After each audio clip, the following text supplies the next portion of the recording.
Hello, and welcome. Thank you for clicking on this video. This is just going to be a tutorial on how I use Canva to make some card designs. These cards are really simple. I was looking for something that I could do quickly and have them ready for later in that day. So I hope that you enjoy this tutorial and there are more to come.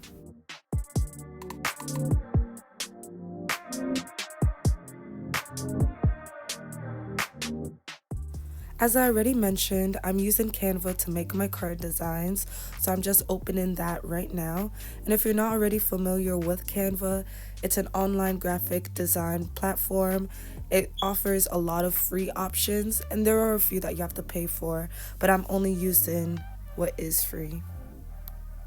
So here is a template that I made for myself. I just make templates and make copies of them continually, so like at the left is the back of the card and on the right is what will be on the cover. And just keep that in mind because once I print, I'm going to have to fold it over and you can also see the inside of the card.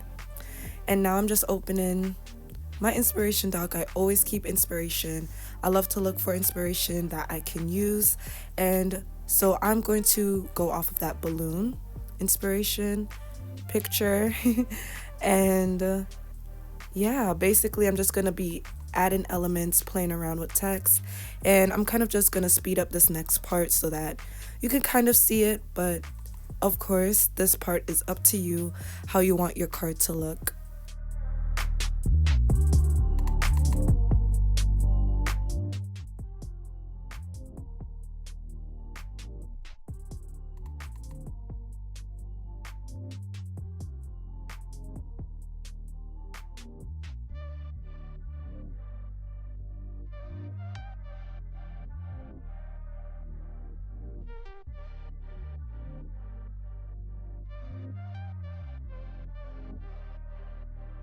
So I do want to jump in really quickly with two tips that really save me when I'm working with Canva.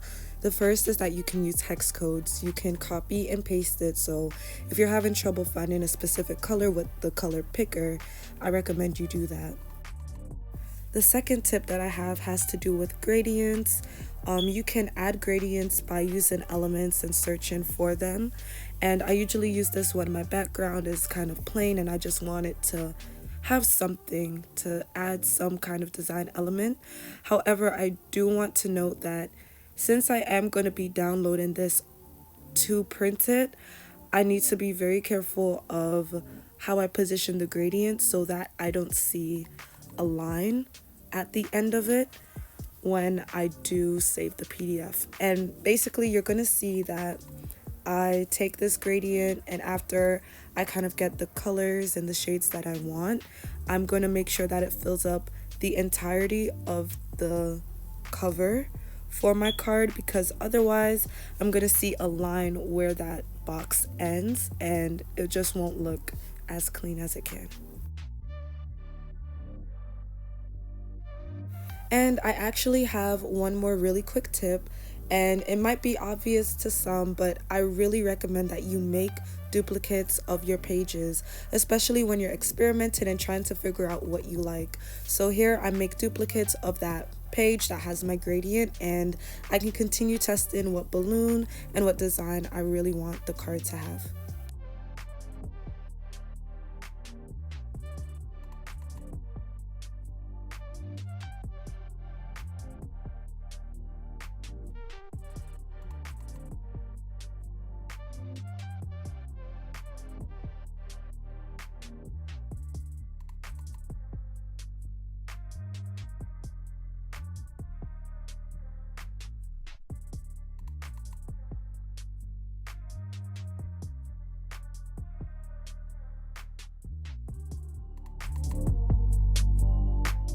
Okay, so now I'm moving on to the second card.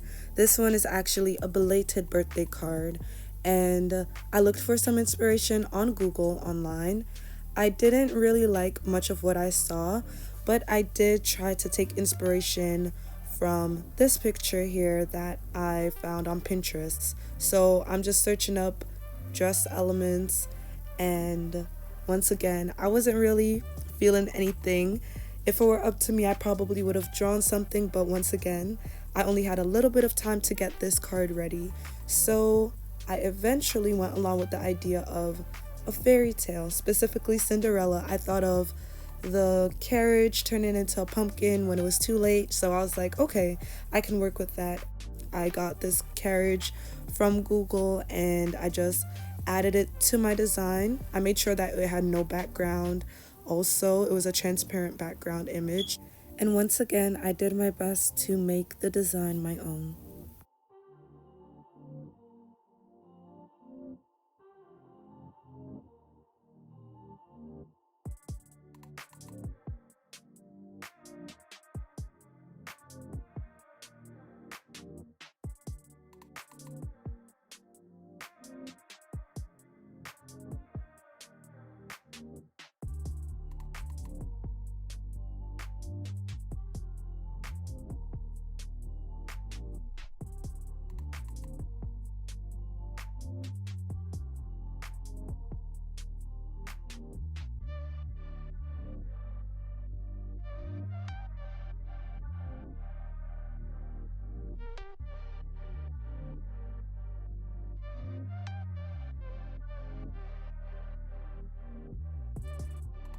So as I was working on it, I decided that I wanted the card to be a pop-up card, and so the image and the word belated would be on a separate pop-up element from the rest of the card.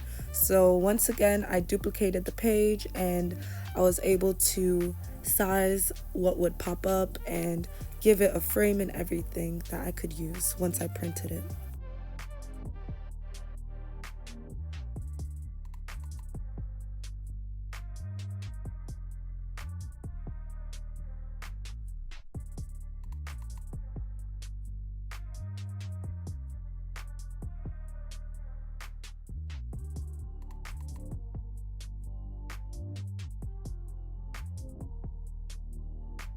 Whenever I make cards with multiple elements, I like to make mock-ups of what the card would actually look like once I print it and position everything together. So right here you can see what the card basically would look like in my head.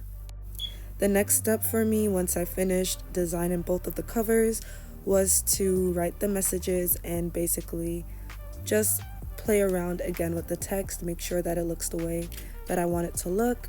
I was multitasking, so I wrote the messages for both of the cards at the same time and positioned them also.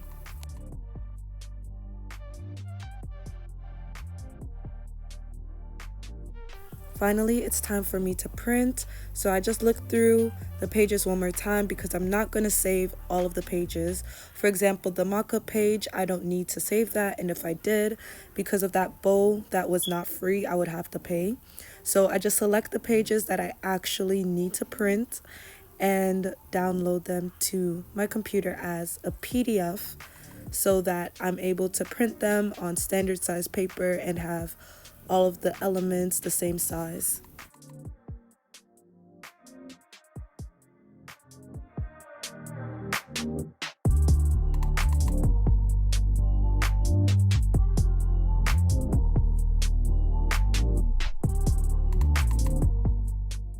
Okay, so it's been a while, but I'm back and these are printed. It took a while to get them printed. The computer was giving trouble, but thankfully my mom and I were able to figure something out. So these are just the pieces, right? And I need to cut them. And then these are the other materials that I have.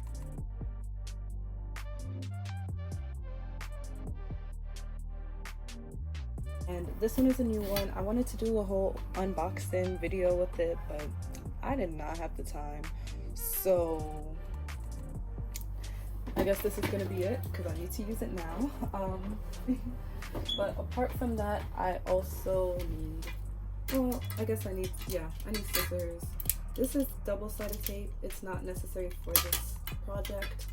I have this hole punch. It's specifically for ribbon.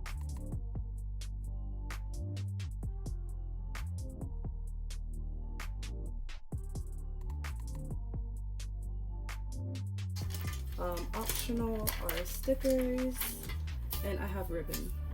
Okay, now it's time to actually get started.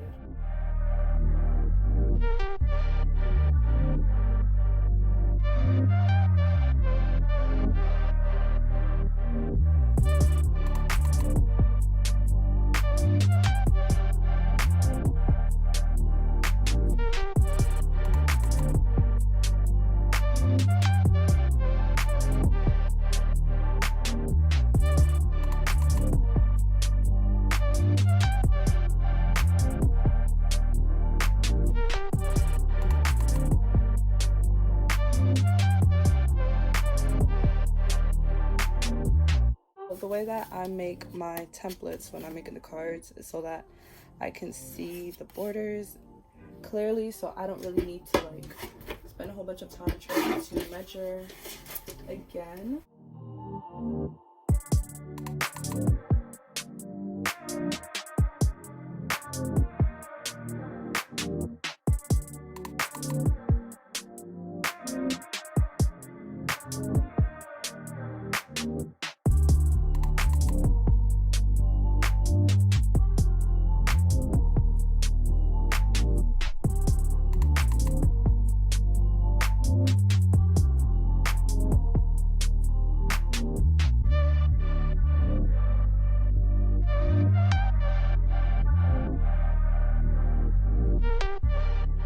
For this one, first I'm just gonna try and wow. So it does not go, that's just the one issue that I have with this. It doesn't go all the way. So what I can do instead is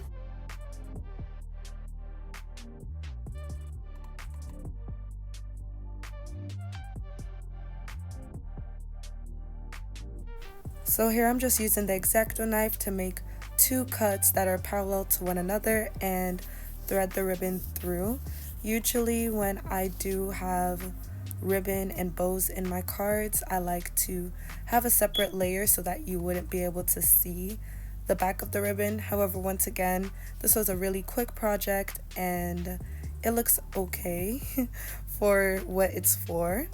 And I'm just gonna tie a bow and curl the ribbon so that it looks nice. Next, I'm just going to take these stickers and make a border for the card. Once again, it's up to you how you customize your card and how you add all the stickers and such. I set this card aside and move on to the next one. So for this card, I have two pieces, the pop-up element and the actual card itself. So I'm using the double-sided sticky foam to add that pop-up to the cover. And I actually made a mistake while I was doing this and I forgot to add the bow to the top of it first. So the sticky foam, it wasn't on very firmly. I would have to press it down. So I was able to lift it a little bit and add the ribbon. And as you can see, I was actually able to use the hole puncher for this one.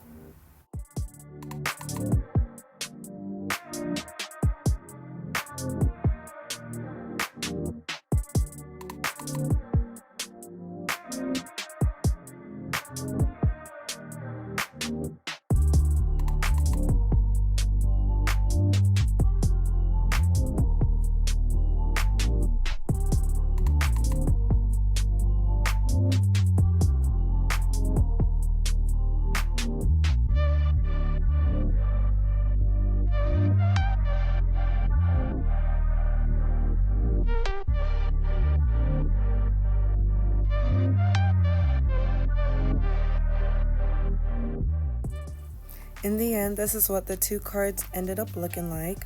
Once again, this was done really quickly, so definitely when I have more time, I would add a little bit more sparkle and make sure that the frame is neat, but I am pleased with the way that these came out and they were perfect for what I needed them for. Thank you so much for watching, and I hope to see you again.